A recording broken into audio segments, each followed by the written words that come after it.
You're about to meet the innovators and influencers who are restoring the Judeo-Christian foundations of our culture right here on The Patrick Coffin Show. And now, here's your host, Patrick Coffin.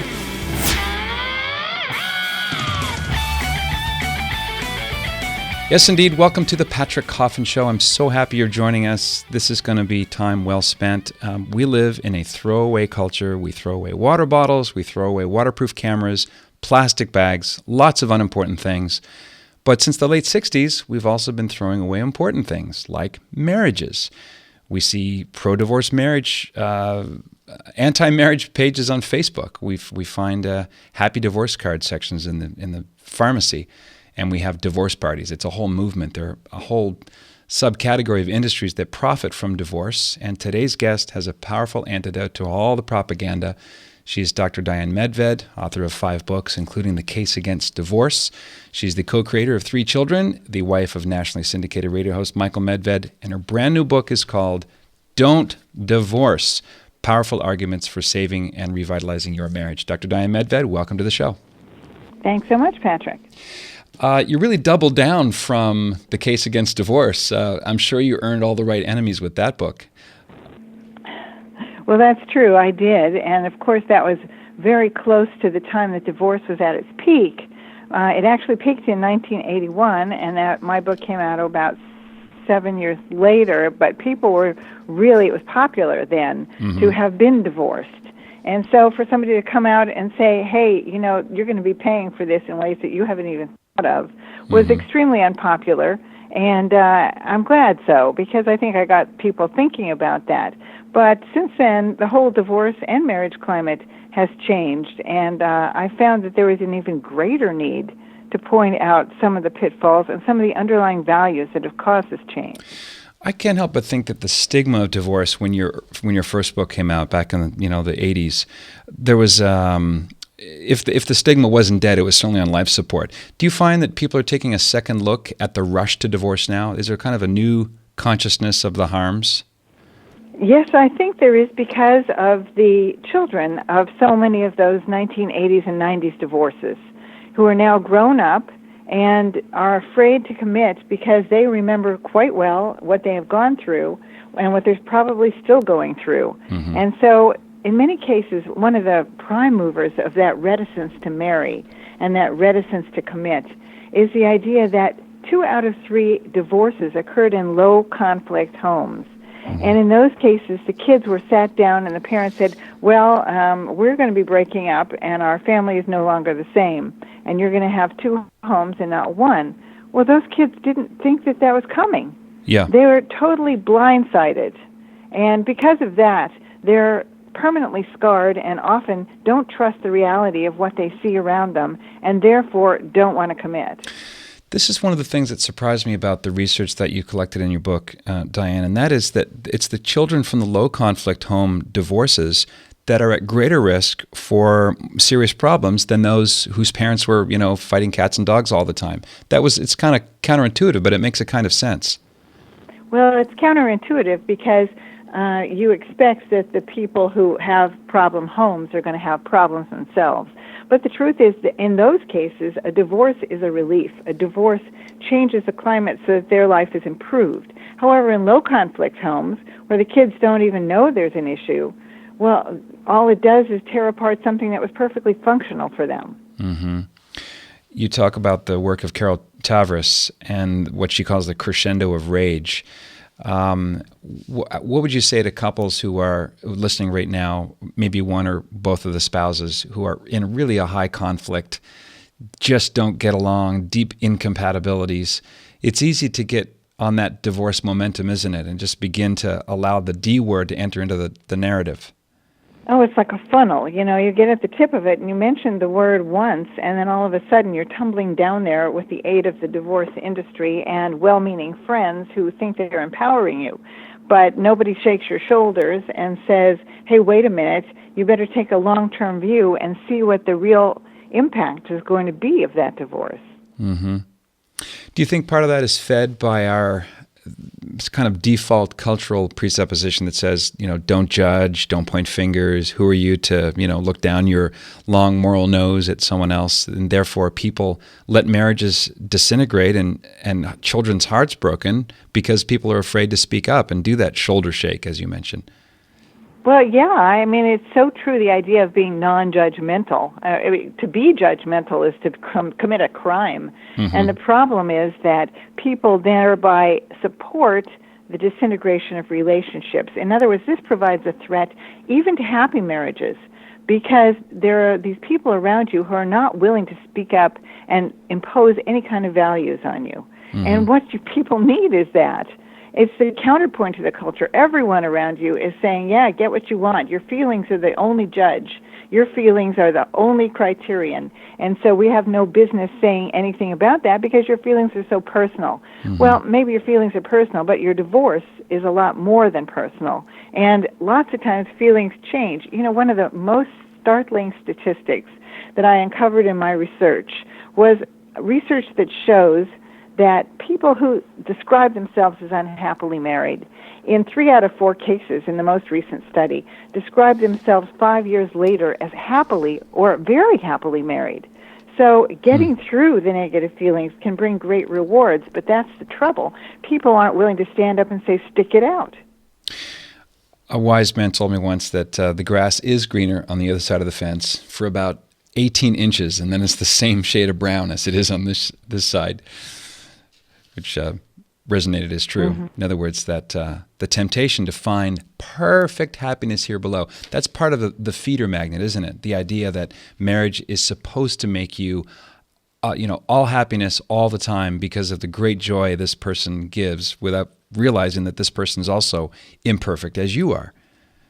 Absolutely. See, that's the trouble. Our expectations have been revised to our detriment, because once you expect that your marriage is going to be happy all the time, you know that you're going to be let down. Nobody's happy all the time. No marriage is the same all the time. Marriages change consistently and constantly. And we have to expect that and praise that and laud the fact that people are never the same, rather than say, oh, no, that's a terrible thing. That's the basis of divorce. What are the magnets? You talk about the divorce magnets. You list 3 of them. What are they? Well, the 3 most common divorce magnets are, first of all, the Internet. I cannot stress enough how damaging pornography has been to relationships, mm-hmm. and how many people are affected by that, and how many are willing to admit that they're actually addicted to pornography. And what that does is not only take you away in terms of the amount of time you spend on it, but it changes the way that you view your partner.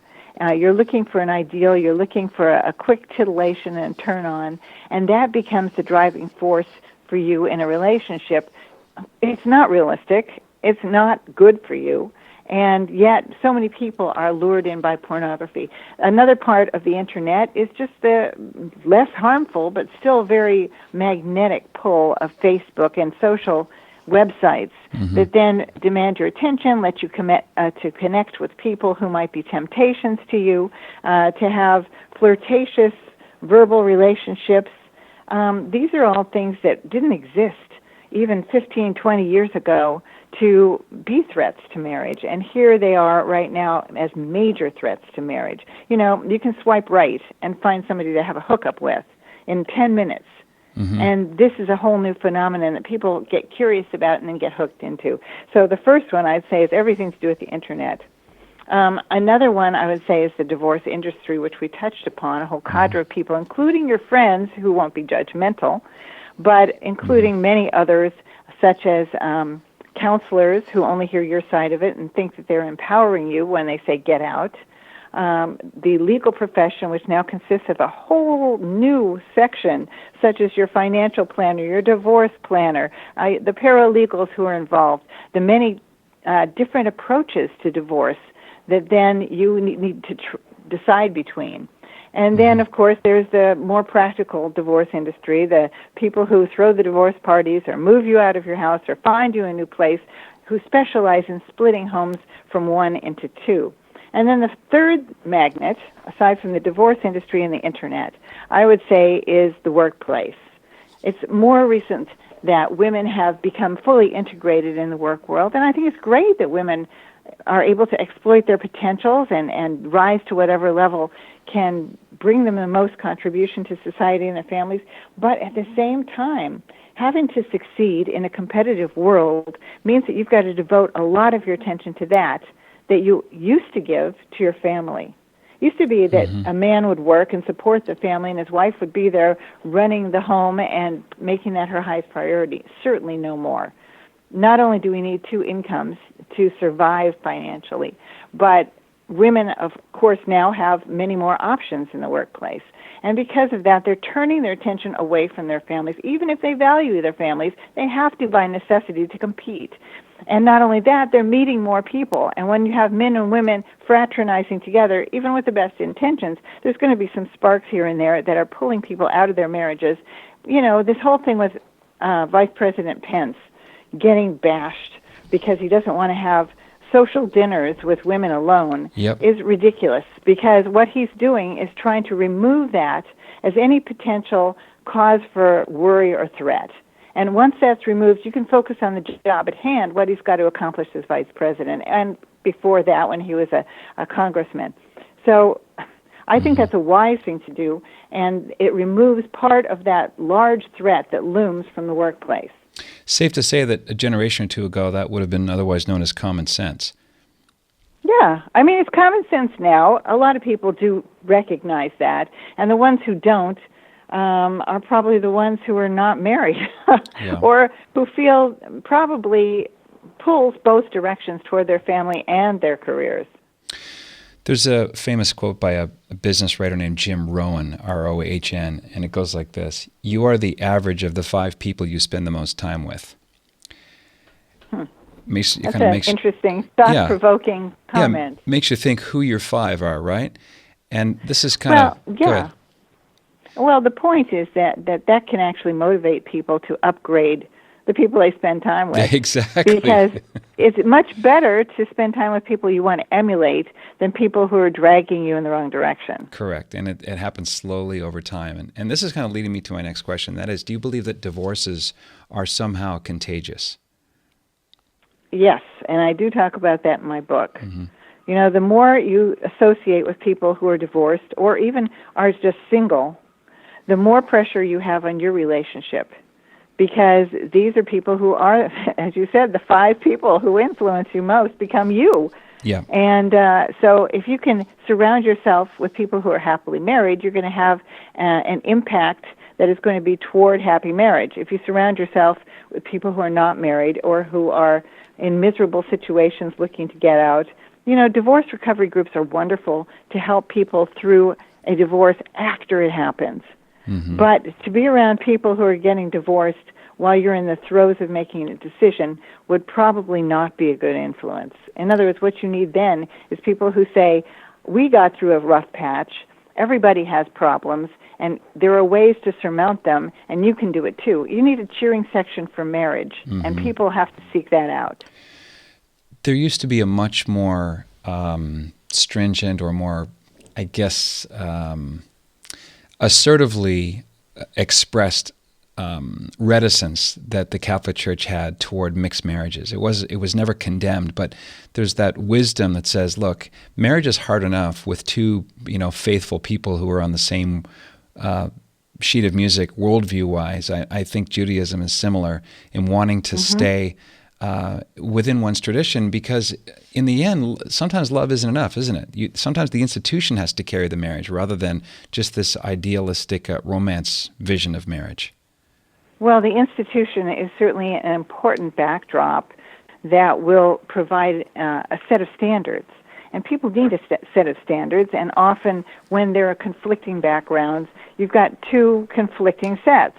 And what that does is mean that one or the other is considered equally laudable or equally available. But it's much better if you have a solid set of standards and a solid set of directives or a biblical basis that can then sort of lead you in the same direction together. Mm-hmm. What about cohabitation? That's the new trend as well. Maybe it arises somewhat from the fear of divorce, so you kind of put your foot in the deep end without the commitment. Why is cohabitation a dress rehearsal for divorce and not marital longevity? Well, I mean, I wouldn't say necessarily it's a dress rehearsal for divorce. Many people do manage to make it, but it's basically the ones who have the least commitment as they're going into the relationship who choose to live together rather than make the full commitment of marriage. And what that means is they always have the door partially open. It's an interesting phenomenon that you raise, Patrick, because there's a lot of women who reluctantly go into a live-in relationship when they would have preferred to be married. But they figure they can't get this guy unless they agree to what he wants first. Yep. And it's also funny, women tend to be more invested in marriage and commitment. Now, I guess it's not that funny because men are perhaps physically programmed to want to spread their seed, but I think that a lot of times living together, in fact, statistically, there are studies showing that it gives you a 33% higher likelihood of divorce if you've lived together. That's a big chunk. That's an important impact. And so when people live together, what they're basically doing is announcing to the world that we don't care enough to make a permanent lifetime commitment. What we want to do is just go by how we're feeling now, and we'll keep evaluating. Right. Yeah, very tentative. Miles from the covenant view of marriage that reflects the biblical worldview. Since you mentioned the word statistics, there's a writer you may have heard of named Michael Medved who wrote a book called Hollywood versus America. And that was the first time I'd ever seen a breakdown of the 50% divorce rate myth. And I've seen it cited elsewhere. There's some other writers kind of re-looking at it. But that became embedded, and a lot of Christian preachers mention it. I've heard it in church myself. But that's not true. For people who've never been married, the divorce rate is not 50-50, is it? No, not at all. If it's a first marriage, and particularly if you're well educated, which does contribute to the longevity of the relationship, you have a 75% chance of making it to the end, until one of you dies. The divorce rate is actually half of the 50% that is commonly cited. And so what we find is that it's so embedded in the culture that people, they just quote it without even any thought to it. And the truth is, even when it was developed, it was not true. It was based on 1981, the peak year ever for divorce. There happened to be, that year, half as many divorces as there were marriages. So you can't extrapolate from that the fact that there's a 50% chance that those people will then get divorced, but that's what happened, and that's now so ubiquitous as to be destructive to even healthy marriages because they think, gee, we've only got a 50% chance anyway. Right. So they just leave sometimes based on that fact, thinking, well, we only had half, 50% chance to make it, so our problems aren't that unusual. We might as well join them. Yeah, if you scratch most people deep down, we're very much like lemmings. If the divorce rate was only 2%, and so 98% of marriages did work problems through, most couples are going to say, well, we're part of that 98. I don't want to be the part of the 2%. So let's dig deep and work harder. It's absolutely true. Well, it's true. If you surround yourself with people who are married, again, you're going to be the one who sticks out, and you don't want to be that person. So that's this problem. What about second marriages and third marriages? It gets very, very statistically bad once you decouple and then couple again. Well, it's interesting because there are statistics that show that there's a 67% chance of divorce in a second or third marriage, but there's also statistics that dispute that. So I don't really put my belief in that at all. I think that the divorce rate has been exaggerated among second and third marriages. However, it is true that the chances of having a divorce do increase when you're in a second or third marriage. Why? Because you've got a lot more to coordinate, a lot more baggage to have to deal with. And so when you're trying to get two people together, that's hard enough. But when you're trying to get two people and sets of children and bank accounts and careers that are well established, it's going to be that much more complicated, and there's that much more to surmount and so much more that you might have to fight over. So, Yeah. yes, it's true, second and third marriages tend to be more difficult, but at the same time, I wouldn't want people who are at the point of life where they're going into that kind of thing to think, well, we can throw this away just because the likelihood wasn't there to start with. Mm-hmm. I want to turn to the question of children. You have a fascinating chapter, No Kids, More Divorce. A lot of people listening are serious Catholics who love fertility and see large families as a blessing. When you have no children, that is a kind of a statistical marker, isn't it? It's an easier thing to walk away from if it's just you and her or him. Absolutely. I mean, let's face it, if you get a divorce and there's no kids, there's no need to keep in contact. You can make a clean break. And especially if you haven't been married very long, like what they call starter marriages, you can just break it up. Now, if you're later in life and you did have kids from a previous marriage, that makes it more complicated to break up later as well, even if you don't have any kids with the current husband that you're considering leaving. So, because people form alliances. People aren't automatons. If you marry someone new and you become related by that, you start to care about each other, and you start to form new traditions. And so even a second marriage with no children is more difficult to break up than a first marriage with no children. So it does complicate it. But on the other hand, most marriages include children. So when we're talking about the divorce phenomenon, it's really in most cases that children will be a factor and should be the major factor when considering whether to do it. On page 20, you have a terrific summary of the difference between marriage as it's been defined for a few millennia now and the new redefined version of marriage in vogue today. And I'll just mention a couple of them and get your comment. Traditional marriage, it's revered, it's expected, it's the only acceptable context for sex. It unites one male and one female. It involves religion. Partners come from similar backgrounds. It lasts until death. It's sexually exclusive and monogamous. And then the redefined version, the so-called upgrade, is that it's desired by, it's sort of the expectation there is not so much. Premarital sexual behavior is not only acceptable, it's expected. Marriage unites any two adults. The background of the partners are kind of irrelevant. That's a pretty oil and water difference, isn't it? Those are not superficial differences. No, it's a vast sea change. And it has worked to the detriment of relationships, all relationships. Because basically what we're saying is there's nothing permanent, everything's negotiable. And we've changed from, as I discuss later in Don't Divorce, the sea change is an underlying values change from do your duty to follow your heart. And when you're following your heart, that's ephemeral. That can change. Gee, today I don't feel good. I want to lust after this other person. I've got to follow my heart. Yep. It's like passions are the new God that we have to fulfill. Unfortunately, that destabilizes society and makes it more difficult for any subsequent people who see this to solidify their own marriages. Mm-hmm. And how it feeds narcissism, huh? Oh, absolutely. That's the thing. It's all about me and my feelings and how I'm feeling now. And if it isn't feeling good, then I better make it feel good, and you can be the collateral damage. I've never seen wedding vows that included the word or a reference to feelings. It's always, I choose, I will behave, I will, I do. It's not I feel, which I think is significant. But may I point out, Patrick, yes, that when people say I love, then that is a feeling. And when they say, I love you, what they're saying is, at this moment, I have a deep feeling for you, but not in every set of vows is it implied that that's necessarily going to continue. Yes. Well, back to that ephemeral model, right? This is how I feel today. Yeah. So I love you becomes a synonym for right now, you produce good feelings in me when I think of you or look at you.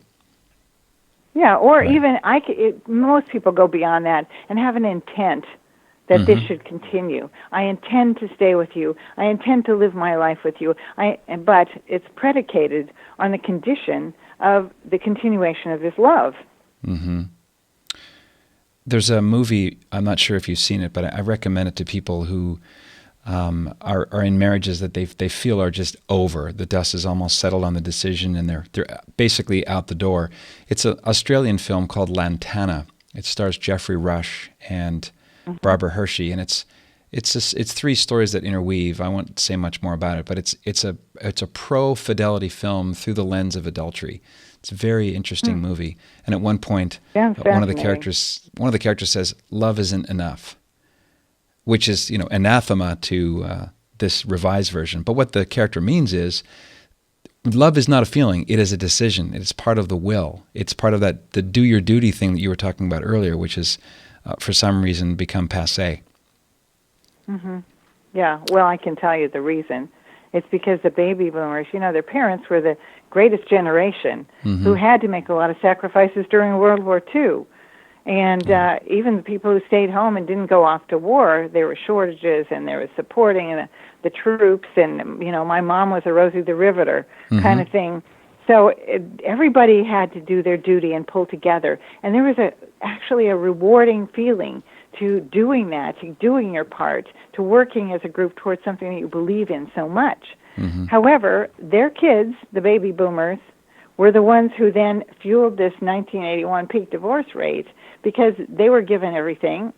The greatest generation never wanted their kids to have to go through what they suffered. Yeah. But at the same time, they deprived them of this ability to subjugate their feelings. And so the baby boomers then came out, this is the dawning of the age of Aquarius. And whatever you feel and however you look and whatever you want to do, that's what caused the sea change in the devaluing of marriage. I want to turn, as we close our time together, Dr. Medved, to your epilogue. You've got some hope-based, very actionable ideas for stopping the momentum of divorce. It's sort of subtitled Truce. Talk a little bit about the fact that while divorce is driven by emotions, you don't have to let them get in the way. There is a way to see through whatever logjam there is, whatever hurts, whatever heartbreaks, whatever betrayals. There is a way forward. Talk a little bit about your strategies for hope. Sure, I'd be happy to. First of all, people have to change their awareness and realize that their feelings don't have to drive their behavior. And that research shows and practice shows, if you do it, that if you behave in a certain way, your feelings will follow. So based on that concept, and if you internalize that and realize that's going to happen, that allows you to take some actions that then can reset your relationship and change it, get you out of the divorce momentum, as you mentioned, and towards something that can be positive.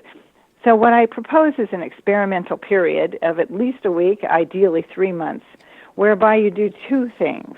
First of all, you win by letting go, meaning the things that normally trigger disagreement, the things on which you have big bugaboos, whatever it is, money, the kids, in-laws, whatever are the issues in your relationship, when these topics come up, you verbalize, I'm going to win by letting go. In other words, you do something and say it that is the opposite of what you normally would have done that got you to where you are. So let's say your partner says, well, I'm going to spend so-and-so for this, and you feel that you can't afford it. Then you just look at that person and say, I'm going to let this go. Now, what does that do? First of all, it surprises your partner.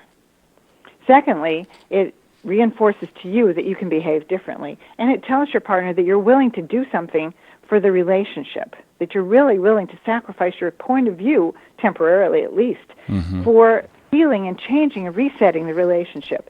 So even though the first, second, third, fourth, even fifth time you try it may not feel that successful and certainly will feel counterintuitive and against maybe what you believe, by repeating those behaviors, know that eventually your feelings will come in line with that, and know that it will impact your partner to behave differently as well.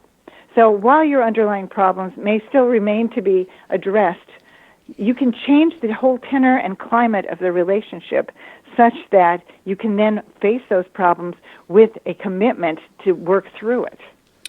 So that's the first thing, is winning by letting go. The second point that you should do is behave as if you're happily married. And what that means is, as we discussed before, you must know, everyone must know, some couples who seem very happily married. And from what you see, you probably observe them doing certain behaviors with each other. Mm-hmm. And it might be just saying nice things about the other person in public. Often it includes doing the other person's chores for them or bringing them something thoughtful. Imagine and just observe the way the happily married couples behave, or even, if possible, think back to the beginnings of your relationship when you were crazy in love and wanted to hook the other person. What did you do? What were the behaviors that you had that were able to make this relationship come together in a positive beginning? Repeat those. And as you do it, know with confidence that the more you do it, the more your feelings will fall behind that, and you'll be able to reset and recommit ultimately if both of you can give your attention to this. That changes the relationship between the caboose and the engine, doesn't it? Where feelings are following. Yeah. And unfortunately, people aren't even aware of it. They think, I've got to follow my feelings, follow my heart. Yeah. Well, that's probably the wrong tack to take, the opposite of what you should be doing. And that's why I think it's so important to point this out, because people are really more empowered than they think. Well, that is another good subtitle for the book. Dr. Diane Medved. Michael was on the very first episode of the Patrick Coffin Show talking about the American Miracle, and I'm delighted that you're the only married couple who've both been guests on the show. It's a fantastic book, and I think it's going to get more and more important as time goes by. So thanks for writing Don't Divorce. My pleasure. Thank you so much, Patrick. You can get it at Amazon.com, your local Catholic bookstore, or in fact, demand your local store pick this book up. It's called Don't Divorce, Powerful Arguments for Saving and Revitalizing Your Marriage. Our guest has been Dr. Diane Medved. Thanks very much, Diane. God bless you. God bless you, Patrick. You can find out more at the show notes at patrickcoffin.media. This is the Patrick Coffin Show. Be a saint. What else is there?